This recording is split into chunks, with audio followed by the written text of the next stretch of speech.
अच्छी और सच्ची खबरों की शुरुआत करते हैं। सबसे पहले बात अयोध्या की। 22 जनवरी को होने वाले प्राण प्रतिष्ठा समारोह के लिए इन दिनों पूरी रामनगरी को सजाया जा रहा है। खासकर यहां आने वाले तीर्थ यात्रियों की सहूलियत के लिए अयोध्या प्रशासन लगातार नई नई सुविधाओं की सौगात दे रहा है।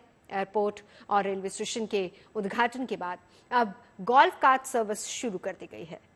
शुरुआत में अभी फिलहाल कुल 15 एसी गाड़ियां अयोध्या में चलेंगी। इस इको फ्रेंडली गोल्फ कार्ट सेवा के शुरू होने से श्रद्धालुओं को अयोध्या के विभिन्न मंदिरों के दर्शन करने में किसी भी प्रकार की कोई परेशानी नहीं होगी।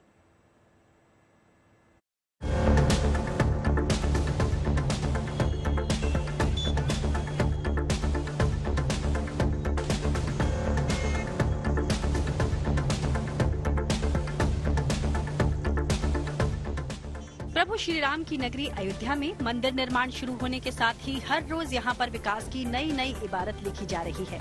चंद रोज पहले ही राम भक्तों को नए नवेले एयरपोर्ट और रेलवे स्टेशन की सौगात मिली और अब तीर्थ यात्रियों की सहूलियत के लिए ये चमचमाती हुई गोल्फ कार्ट सेवा की शुरुआत भी कर दी गई है, क्योंकि मंदिर निर्माण शुरू होने के बाद से अयोध्या आने वाले तीर्थ यात्रियों की संख्या हर गुजरते दिन के साथ बढ़ती जा रही है। ऐसे में इन तीर्थ यात्रियों की सहूलियत के लिए ही इस इको फ्रेंडली गोल्फ कार्ट को शुरू किया गया है, ताकि देश दुनिया से यहाँ पहुँचने वाले श्रद्धालु आसानी से अयोध्या के तमाम प्राचीन मंदिरों में जाकर दर्शन कर पाएं।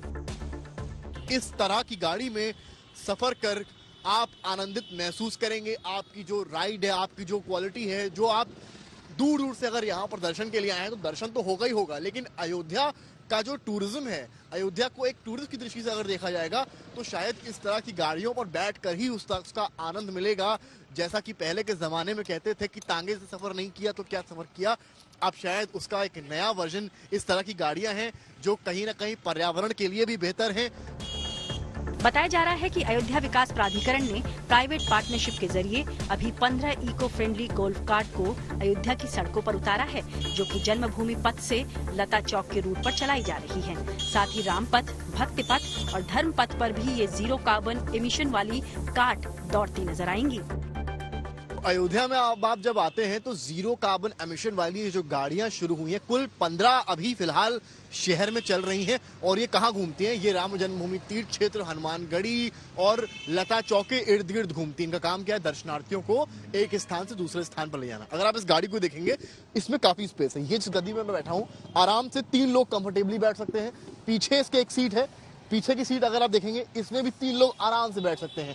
और यहाँ जो ड्राइवर साहब हमारे साथ हैं, इनके आगे 2 लोग या 1 लोग बहुत आराम से बैठ सकते हैं। तो कुल मिलाकर 3 3 6 7 8 कुल 8 लोगों को इस गाड़ी में बैठ के आपका सफर आसान हो सकता है, सुगम हो सकता है। किराया भी इसका बहुत नहीं है, तो आपके लिए ये आसान माध्यम है जो सरकार द्वारा चलाया गया है, जिससे कि दर्शनार्थी आए और पूजन करें। तो आप लोग को गाड़ियां चलाने को मिला है, ये आपके लिए ठीक है, रोजगार का माध्यम बना। हाँ, ये रोजगार के लिए। दूसरी बात, ये पलटने का सिस्टम नहीं है और लोगों को पसंद आ रही है गाड़ियां बहुत ज्यादा। रामनगरी की सड़कों पर दौड़ रही इन गोल्फ कार्ट पर एक बार में करीब 8 यात्री बैठ सकते हैं और इसका न्यूनतम किराया भी महज 10 रुपए है, ताकि ज्यादा से ज्यादा लोग इस सुविधा का लाभ उठा सकें। अयोध्या विकास प्राधिकरण की ये पहल अभी से तीर्थ यात्रियों को खूब रास भी आ रही है। अच्छा है, साइलेंट चल रही है, प्रदूषण नहीं कर रही है, आवाज नहीं कर रही है और गाड़ी भी लुक में भी बहुत अच्छी बनाई है। ओल्ड लुक आ रहा है, अच्छा अंग्रेजों के जमाने का। और जो ये व्यवस्था बनाई है, मुझे पता लगा है योगीनाथ जी ने, जो हमारे यहाँ के जो चीफ मिनिस्टर है, उन्होंने इसकी व्यवस्था की है। बड़ी अच्छी व्यवस्था की है। इसमें सब आराम से, इसमें कोई पोल्यूशन भी नहीं होगा और लोग आराम से यहाँ पर घूम सकते हैं, सब चीजों को देख सकते हैं और बड़े अफोर्डेबल रेट में इन्होंने इसकी व्यवस्था की है। बहुत अच्छी बात है। ये नई टेक्नोलॉजी को हम अध्यात्म के साथ इस्तेमाल कर रहे हैं। बुजुर्ग जा सकते हैं, बच्चे जा सकते हैं आराम से, तो ये बहुत अच्छा कदम है। इसके लिए मैं प्रशासन की और सरकार की सराहना करूंगा। बहुत बढ़िया लग रहा है गाड़ी से घूमना। एक बिल्कुल साउंड प्रूफ है, बिल्कुल आराम से चल रही है गाड़ी, बिल्कुल स्मूथ चल रही है, बिना किसी शोर शराबे के, बिना किसी धक्का मुक्की, बिल्कुल बढ़िया स्मूथ रनिंग है। मजा आ रहा है इसमें।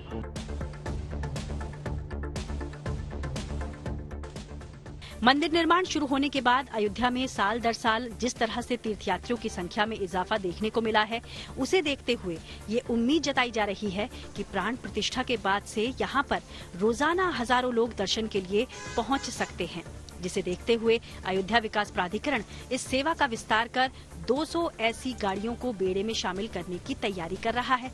साथ ही इस गोल्फ कार्ट सर्विस के लिए ऐप भी बनवाया जा रहा है, ताकि रामनगरी में आने वाले भक्तों को घूमने फिरने में आसानी हो और शहर को भी वायु प्रदूषण के संकट से बचाया जा सके।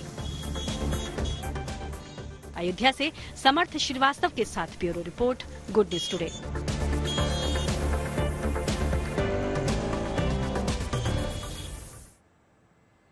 22 जनवरी के प्राण प्रतिष्ठा समारोह के लिए सिर्फ 19 दिन बचे हैं। ऐसे में 1 तारीख से शुरू हुआ अक्षत वितरण कार्यक्रम देश भर में जोर शोर से चला जा रहा है। अक्षत वितरण कार्यक्रम की एक तस्वीर चंडीगढ़ से सामने आई है। वहां करीब 10,000 राम भक्त अलग अलग टोलियों में अक्षत वितरण करने के लिए निकल पड़े हैं। ये लोग राम मंदिर ट्रस्ट की ओर से भेजे पूजित अक्षत और संदेश को लोगों तक पहुंचा रहे हैं। और इन लोगों की कोशिश यही है कि 15 जनवरी तक चलने वाले इस अभियान के तहत करीब 3 लाख लोगों तक ये निमंत्रण पहुंचा दिया जाए, ताकि 22 जनवरी के दिन ये लोग अपने नजदीक के मंदिर में प्राण प्रतिष्ठा उत्सव में शामिल हो सके। इस वक्त हम चंडीगढ़ में मौजूद है और चंडीगढ़ में भी 1 जनवरी से लेकर 15 जनवरी तक है अक्षत वितरण और साथ में जो निमंत्रण कार्यक्रम है वो शुरू किया गया है। फिलहाल आप देख सकते हैं इस वक्त हम मणिमाजरा के अंदर मौजूद हैं और तमाम जो राम भक्त है वो इस वक्त आम लोगों तक अक्षत और निमंत्रण है वो दे रहे हैं। बहुत ही भव्य तरीके से आप देख सकते हैं कि अयोध्या के मंदिर को यहाँ पर बनाया गया है और उसके बाद आम लोगों के घरों तक जो अक्षत है उसके साथ साथ जो अयोध्या राम मंदिर की तस्वीर है और निमंत्रण पत्र है वो दिया जा रहा है। किस तरह से सारी तैयारियां की जा रही है आप तस्वीरों के जरिए तमाम चीजों को इस वक्त देख सकते हैं। यानी कि पूरी चंडीगढ़ और साथ में देश की अगर हम बात करें इस वक्त राम भक्ति में सभी लोग हैं वो डूबे हुए हैं। ये भगवान का निमंत्रण कार्ड है। कई बार लोग इसको पूछ रहे हैं कि अक्षत क्या है, तो हमारी ये निमंत्रण की पद्धति है। ये प्रभु श्री राम के तरफ से आया है कि हमारा मंदिर बन गया है और अब 22 जनवरी को जो प्राण प्रतिष्ठा का दिन है उस दिन अपनी बस्ती के मंदिर में ही राम धाम समझ करके आपको वहां पर पूजा पाठ करनी है और प्रभु श्री राम की प्रथम आरती वो सामूहिक करनी है और शाम को दीप मालिका जलानी है। तो एक तरफ अयोध्या में प्राण प्रतिष्ठा की तैयारियां जोरों शोरों से चल रही हैं, वहीं दूसरी तरफ प्रभु श्री राम की ससुराल यानी जनकपुर धाम में भी जश्न का माहौल है। और इस जश्न के बीच जनकपुर धाम से 1100 भार यानी कि गिफ्ट के पैकेट्स अयोध्या भेजने की तैयारी चल रही है। इन गिफ्ट्स में फल, फ्रूट, मेवा, श्रृंगार का सामान, बर्तन और कपड़े शामिल होंगे, जिन्हें जनकपुर धाम से पूजा पाठ के बाद प्राण प्रतिष्ठा कार्यक्रम के लिए अयोध्या भेजा जाना है।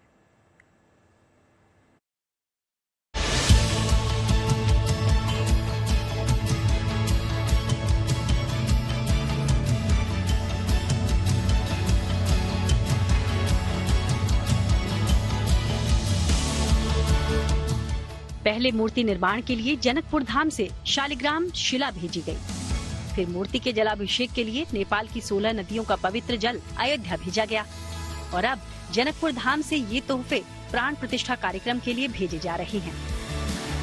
दरअसल मिथिला संस्कृति में ये मान्यता है कि जब बेटी का गृह प्रवेश होता है तो उसके मायके से तोहफा भिजवाया जाता है। इसी मान्यता के तहत ही माता सीता के मायके से इन तोहफों को अयोध्या भिजवाया जा रहा है। मिथिला में कहावत है कि जब बेटी का गृह प्रवेश होता है तो उसे अपने मायके से बहुत सारी सौगात भेजी जाती है और उसी की तैयारी इस वक्त नेपाल के जनकपुर धाम में भी चल रही है, जो मां सीता का मायका है। 22 जनवरी को प्रभु राम जो है वो राम मंदिर जब उद्घाटन होगा तो फिर वापस गृह प्रवेश होगा उनका, और उसी को लेकर तैयारियां जनकपुर धाम में भी चल रही हैं, जो कि प्रभु राम का ससुराल है। और यहाँ पर देख सकते हैं कि किस तरीके से माँ सीता के मायके से ये आप टोकरी जो देख रहे हैं, ये टोकरी दरअसल मिथिला में इसे भार कहा जाता है और इससे बहुत सारी चीजें होती हैं सौगात के रूप में, फल, मिठाइयाँ और फिर बहुत सारी जो सुहाग की निशानियां होती हैं, सामग्री होती है, बहुत सारी चीजें होती हैं, वो सौगात के रूप में अयोध्या भेजने की तैयारी चल रही है।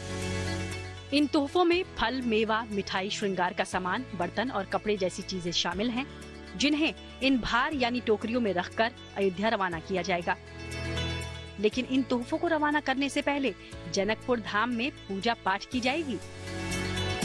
आप देख सकते हैं कि जनकपुर धाम में किस तरीके से लोगों का हुजूम जो है वो पहुंच रहा है लगातार जानकी मंदिर पर, और यहाँ पर भार तैयार किया जा रहा है। आप मिथिला में दरअसल ये एक टोकरी जो है इसे भार कहा जाता है, और हर टोकरी में जो है फल, मिठाइयाँ, सुहाग की निशानियाँ, चूड़ा, मखान, जो मिथिला की जो परंपरागत चीजें हैं वो यहाँ पर भेजने की तैयारी हो रही है अयोध्या। ये तमाम भेंट जो है वो लोग स्वतः अपने घरों से तैयार करके जानकी मंदिर को सुपुर्द कर रहे हैं, और फिर 4 जनवरी को ये तमाम जो सौगात है, ये भेंट एक यात्रा के तौर पर अयोध्या के लिए रवाना होगी। आप देखिए किस तरीके से यहाँ पुरुष महिलाएं सब यहाँ पहुँच रहे हैं और ये भार को यहाँ पर जमा किया जा रहा है। जानकी मंदिर की पहल पर जनकपुर धाम के लोग बढ़ चढ़कर इस भार यात्रा में अपना सहयोग दे रहे हैं। कोई गाड़ी पर रखकर इन भार को जानकी मंदिर पहुंचा रहा है, तो कोई सिर पर रखकर इन भार को जानकी मंदिर लाया है, जहां इन्हें लाल पीले कपड़ों में बांधकर अयोध्या भेजने के लिए तैयार किया जा रहा है। हर घर से लगता है कुछ न कुछ सौगात माँ सीता को भिजवाने की यहाँ पर कोशिश की जा रही है आप लोग की तरफ। ऐसा है, जो मंदिर हम लोग भी मंदिर से भी कर रहा हूँ, मंदिर भी इसमें आयोजित, तो मंदिर ही हमारे जानकी महल से, किशोरी जी के आप नैहर से परंपरा है भार जाने की, लेकिन जनकपुर वासी में इतना उत्साह है इस पर्व का, जो अपना घर से भी दौरा सजा के ला रहे हैं। और किस तरीके से यात्रा निकलेगी, कितने सारे भार लेके जाने का पूरा योजना है?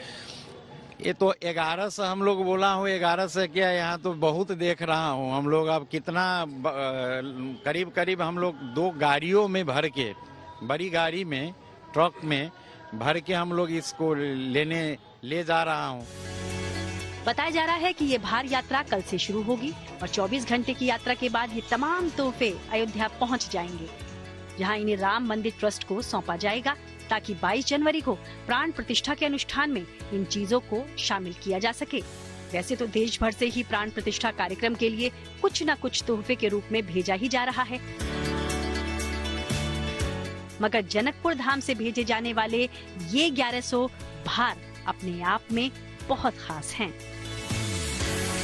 तो कहीं न कहीं एक उत्सव का माहौल, एक जश्न का माहौल जो अयोध्या में इस वक्त देखने को मिल रहा है। तैयारियां जबरदस्त चल रही हैं 22 जनवरी के लिए। वैसी ही तैयारी मां जानकी के मायके में भी जो है वो देखने को मिल रही है, क्योंकि लोगों का कहना है कि 500 सालों के बाद प्रभु राम और मां सीता का गृह प्रवेश हो रहा है, और ये इतना बड़ा दिन है कि अयोध्या के लोग तो और पूरे देश के लोग तो इसको जश्न के रूप में मनाएंगे ही, लेकिन जनकपुर धाम भी पीछे नहीं रहेगा। उस दिन जनकपुर धाम में भी होली और दिवाली एक साथ मनाई जाएगी। कैमरा पर्सन दीपक कुमार और गणेश शंकर के साथ रोहित सिंह, जनकपुर धाम, नेपाल, GNT। इस भार यात्रा को लेकर पूरा जनकपुर काफी उत्साहित है और खुश भी है। ऐसे ही कुछ लोगों से बात की मेरे से रोहित सिंह ने। मनोज जी हमारे साथ, उनसे बात करते हैं। मनोज जी, जनकपुर धाम में किस तरीके का माहौल है? हम देख रहे हैं घर घर में तैयारियां चल रही हैं प्रभु राम के गृह प्रवेश के लिए। हम लोग जनकपुर वासी पूरा उत्साहित हैं कि हमारे सीता बहन दीदी जो 500 बरसों से बम्बू में थे, अब उनका महल बना है, वो महल में जा रहे हैं। तो हम लोग को मिथिला में प्रचलन है कि जब घरवास होता है, किसी का गृह प्रवेश होता है, तब मायके से श्रृंगार सामग्री, फल वगैरह वहाँ पर भेजने का चलन है। उसी के तौर से मेरे घर से सिंगल 51 थान श्रृंगार का सभी सामान मिलेंगे। इसमें चूड़ी मिलेंगे, लहठी मिलेंगे, पाउडर मिलेंगे, केस का तेल मिलेंगे। तो हम लेके जा रहे हैं जितना भी श्रृंगार का सामान है, जो चूड़ी, लहठी, सिंदूरा, सिंदूर, पाग, मखान जो है मिथिला का, वो हम लेके जा रहे हैं। कितना महत्वपूर्ण ये पल होगा 22 जनवरी को, जब गृह प्रवेश होगा। बहुत हम लोग को तो बहुत खुशी मिल रहा है, क्योंकि हम लोग जनकपुर से जा रहे हैं अयोध्या, इसलिए हम लोग बहुत खुशी है। हमारा परिवार, हमारा जनकपुर धाम वासी सब खुशी है। जिला का कल्चर भी है कि ब्याहता बेटी को सौगात भेजा जाता है। हाँ, एकदम भेजा जाता है। हाँ, जय श्री राम। जय श्री राम का उद्घोष भी हो रहा है, तो तैयारियां पूरी हो चुकी है और 22 जनवरी को जब राम मंदिर का उद्घाटन होगा, प्राण प्रतिष्ठा का कार्यक्रम होगा वहां पे, उसके बाद भव्य राम मंदिर है लोगों के लिए खुलेगा। लेकिन उस दिन जिस तरीके का जश्न, त्योहार, उत्सव जैसा माहौल अयोध्या में होगा, उस वैसा ही उत्सव और त्योहार जैसा माहौल जो है वो जनकपुर धाम में भी देखा जाएगा। और इस भारी यात्रा को लेकर नेपाल के पूर्व उप प्रधानमंत्री बिमलेन्द्र निधि से भी रोहित सिंह ने बात की है। निधि साहब, ये बताइए, आप पूर्व डिप्टी प्राइम मिनिस्टर हैं नेपाल के, जनकपुर धाम में किस तरीके की तैयारी चल रही है? बहुत ही ऐतिहासिक ये जगह है, इसकी अपनी महत्वता है, और जब प्रभु राम का गृह प्रवेश होगा तो उनका ससुराल किस तरीके से उत्सव मनाएंगे? देखिए, मैं ही नहीं, जनकपुर के सारे लोग, और ये तो प्राचीन मिथिला क्षेत्र का राजधानी जनकपुर है ये, तो यहाँ के लोग ही नहीं, पूरे नेपाल के लोग, हम लोग बहुत ही हर्ष महसूस कर रहे हैं। हम लोग बहुत खुश हैं कि अयोध्या में रामलला की मूर्ति बन रही है और वहाँ उसका प्राण प्रतिष्ठा होने वाला है जनवरी 22 को। तो यहाँ हम लोग बहुत ही खुश हैं, हर्ष मना रहे हैं। और जानकी मंदिर की तरफ से और यहाँ के वासियों की तरफ से, नगर वासियों की तरफ से, राम जी के ससुराल की तरफ से, सीता जी के मायके की तरफ से, यहाँ से एक हम लोगों का जो परंपरा है अपना मिथिला संस्कृति का, उस सांस्कृतिक परंपरा के अनुसार भार जिसको बोलते हैं कंधे पर, जैसे कवड़िया के बेग कंधा पर लेके चलता है, तो पुराने ज़माने में हम लोगों के समाज में एक दूसरे के घर में कुटुंब के यहाँ जब संदेशा भेजता था तो उसमें यातायात नहीं थी, तो उसको भार कहते हैं। तो अभी तक भी वही भार का शब्दावली प्रयोग हो रहा है। तो यहाँ से बहुत ही तैयारी हो रहा है भार भेजने का, और उसमें मिठाई सामग्री, जो महिला के लिए, एक सुहागन के लिए जो सामग्रियाँ होती है, वो सारे सामग्रियाँ, चूड़ी, सिंदूर, कम्मा, ये सब होता है, तो उसको भी भेजा जाने की तैयारी किया जा रहा है। राम मंदिर जो बन रहा है अयोध्या में, इससे भारत नेपाल की जो दोस्ती है, जो मित्रता है, और ज्यादा मजबूती आएगी, क्योंकि अब तो मुझे लगता है सारे लोग अब नेपाल के एक बार जरूर अयोध्या जाना चाहेंगे देखने के लिए। बिल्कुल बिल्कुल, नेपाल के सारे लोग, अभी भी आपको नेपाल के सारे लोग अयोध्या जाना चाहते हैं और जाएंगे भी। अयोध्या और जनकपुर में आना जाना तो निरंतर जारी रहेगा ही। अयोध्या के लोग भी यहाँ आते हैं, भारत के लोग भी आने यहाँ शुरू किए हैं, और नेपाल जनकपुर के लोग भी जाएंगे और नेपाल के लोग भी अयोध्या जाएंगे, भारत यात्रा करेंगे ही। इसे दोनों देशों में सांस्कृतिक संबंध का अर्थ ये भी होता है कि पर्यटकीय व्यावसायिक की वृद्धि होगी और दोनों देशों के आर्थिक समृद्धि में भी इसका योगदान होगा। और अब बात व्यक्तिगत हौसलों की एक मिसाल की। उत्तर प्रदेश के नोएडा के रहने वाले राघवेंद्र कुमार हेलमेट मैन के नाम से मशहूर हैं। 10 साल पहले हेलमेट नहीं पहनने की वजह से उन्होंने अपने एक बेहद अजीज मित्र को सड़क हादसे में हमेशा के लिए खो दिया था, जिसके बाद उन्होंने दोपहिया वाहनों को चलाने वाले और उन पर चलने वालों की जिंदगियों को बचाने का संकल्प लिया। बिना थके, बिना रुके वो सड़कों पर घूम घूम कर 2 व्हीलर्स पर चलने वाले लोगों को फ्री में हेलमेट बांट रहे हैं। पिछले 10 सालों में राघवेंद्र 60,000 से ज्यादा हेलमेट बांट चुके हैं। हेलमेट की अहमियत को समझाने के लिए बिहार के कैमूर के रहने वाले राघवेंद्र कुमार खुद हमेशा हेलमेट पहने रहते हैं।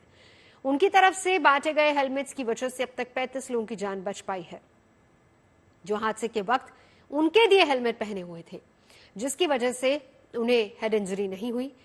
दूसरों की जान बचाने वाली इस मुहिम के लिए उन्होंने पहले 18 लाख सालाना तनख्वाह वाली नौकरी छोड़ दी, फिर अपना घर और पत्नी के जेवर तक बेच दिए ताकि दूसरों की मौत के सामने ढाल बनकर खड़े हो सके। दूसरों की जिंदगी बचाने के लिए राघवेंद्र की इस मुहिम से अब आम लोग भी जुड़ गए हैं और इन्हीं में शामिल है ओम प्रकाश और जयप्रकाश।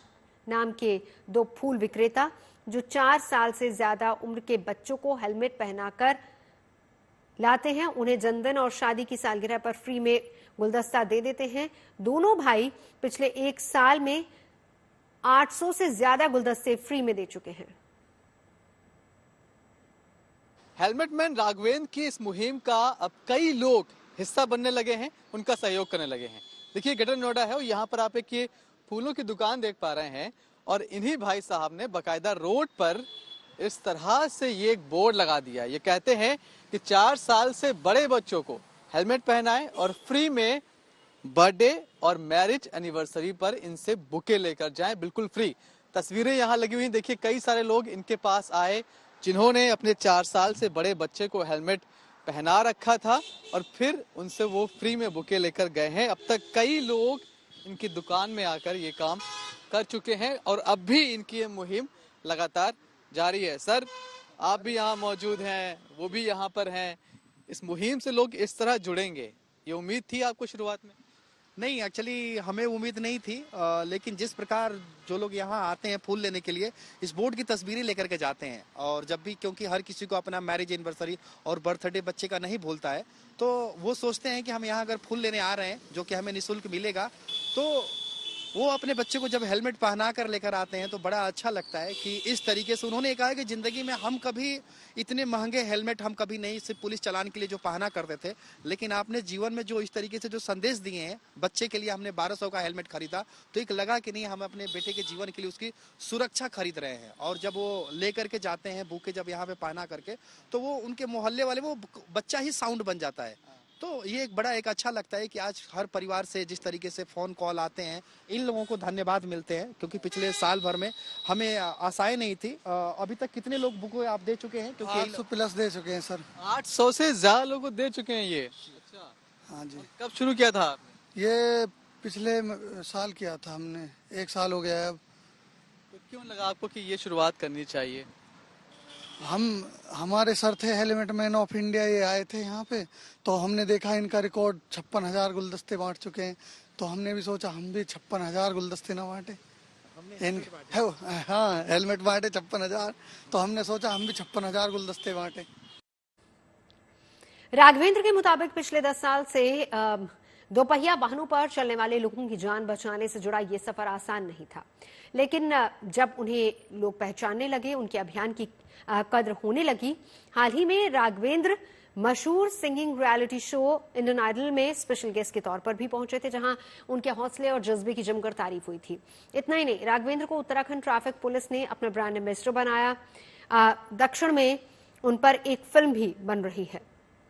दोपहिया वाहन चलाने वाले कुछ लोग सिर्फ कानूनी कार्रवाई से बचने के लिए 100 से 500 रुपए के बीच मिलने वाले सस्ते या फिर घटिया क्वालिटी के हेलमेट पहन लेते हैं, जो हादसे के दौरान उनके सर की रक्षा नहीं कर पाते। लेकिन ऐसे लोगों की भी संख्या बढ़ी है जो मोटरसाइकिल या फिर स्कूटर चलाने के दौरान चोट से सर को बचाने के लिए हेलमेट को पहनना जरूरी नहीं समझते। नतीजा यह है कि सड़क दुर्घटना के दौरान उनकी जान बचने की संभावना हेलमेट पहनने वालों की तुलना में काफी कम हो जाती है। केंद्रीय सड़क परिवहन और राजमार्ग मंत्रालय के आंकड़ों की अगर बात करें तो वो यही बताते हैं। एक रिपोर्ट के मुताबिक साल 2022 में दोपहिया वाहनों से जुड़े कुल 1,51,000 से ज्यादा हादसे हुए, जिनमें हेलमेट न पहनने की वजह से 35,000 से ज्यादा चालकों की मौत हुई, जबकि इन्हीं हादसों में हेलमेट नहीं होने की वजह से जान गंवाने वाले पिलियन राइडर की संख्या 14,000 से ज्यादा रही है। अगर साल 2021 की बात करें तो पूरे देश में 2 व्हीलर से जुड़े 1,40,000 से ज्यादा हादसे हुए हैं। इनमें 32,000 से ज्यादा दोपहिया चालकों ने हेलमेट नहीं होने की वजह से अपनी जान गंवाई, जबकि हेलमेट के बिना पीछे बैठे 13,000 से ज्यादा लोगों की जिंदगी गई है। करीब 4 साल पहले यानी कि साल 2020 की अगर बात की जाए, देश भर में दोपहिया वाहनों से जुड़े 1,29,000 से ज्यादा हादसे दर्ज किए गए। हेलमेट नहीं होने की वजह से 2 व्हीलर चलाने वाले 27,000 से ज्यादा राइडर्स की मौत हुई, जबकि सर पर हेलमेट नहीं होने की वजह से पीछे बैठे 12,000 से ज्यादा राइडर्स की भी अकाल मृत्यु हुई। साल 2019 का आंकड़ा भी बता देते हैं, 45,000 लोगों की मौत सिर्फ इसी वजह से हुई थी क्योंकि उनके सर पर हेलमेट नहीं था। और हादसे के शिकार होने वाले लोगों में 30,000 चालक थे, जबकि करीब 15,000 पिलियन राइडर थे। साल 2018 की बात कर लेते हैं। उस साल भी 43,000 लोगों की मौत हुई थी और वजह भी थी कि इन लोगों ने दोपहिया वाहन जो चला रहे थे हेलमेट नहीं पहना हुआ था, जिसकी वजह से बेवक्त काल के गाल में समाने वाले लोगों की संख्या 28,000 हुई, जबकि 15,000 बाइक या फिर स्कूटर के पीछे बैठे हुए थे। बिना हेलमेट लगाए दोपहिया वाहनों पर चलने वाले लोगों के खिलाफ यातायात पुलिस सख्त है। यातायात नियमों का उल्लंघन करने की वजह से उन पर जुर्माना भी लगता है, लेकिन फिर भी लोग हेलमेट की अहमियत को नजरअंदाज कर देते हैं। आर्थिक दंड के बावजूद दोपहिया वाहन चालक हेलमेट लगाना अपनी शान के खिलाफ समझते हैं। लोग हेलमेट तो ले लेते हैं लेकिन उसे लगाते नहीं हैं, अपने घर में रखे रहते हैं और बिना हेलमेट मोटरसाइकिल या फिर स्कूटर लेकर वो घर से बाहर निकल जाते हैं। हेलमेट लगाना क्यों जरूरी है, ये बात अब खुद भी समझना होगा और दूसरों को भी समझानी होगी। इसके लिए विशेष जागरूकता की भी जरूरत है। सिर्फ जुर्माना लगाने से बात नहीं बनेगी।